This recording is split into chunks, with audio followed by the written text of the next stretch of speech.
fresh from Dubai.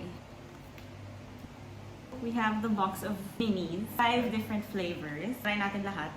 So Within 3 excited. days, oh, within 3. Ganda. Let's start with yung most viral. Oh, yung Yung green. knefe. No. Siguro it's not gonna be as satisfying to break kasi small lang siya. Look how pretty!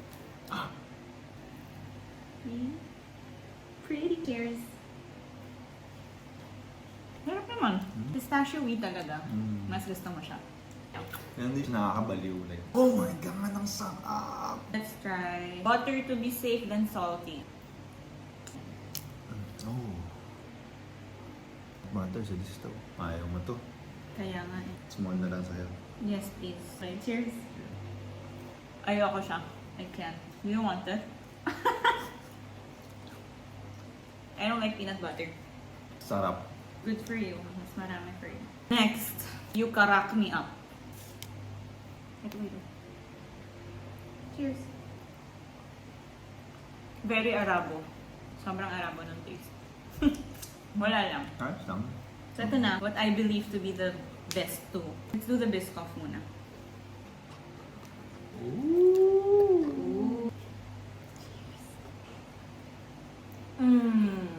Sarap. Ayaw mo siya. Kasi ayaw mo ng Biscoff eh. Sakto lang. Biscoff, sobrang Biscoff ng taste. It's very sweet, just how I like it. Next one, seriously choosy. Brownies with cereal and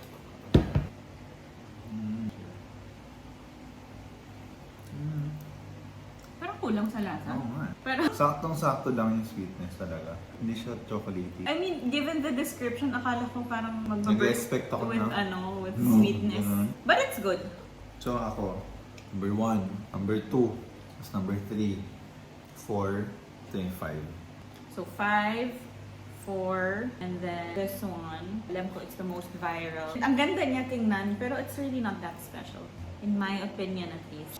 2, 1. Lugi ba siya sa 3,000? If you're gonna ask me if worth it siya sa 3,000, hindi.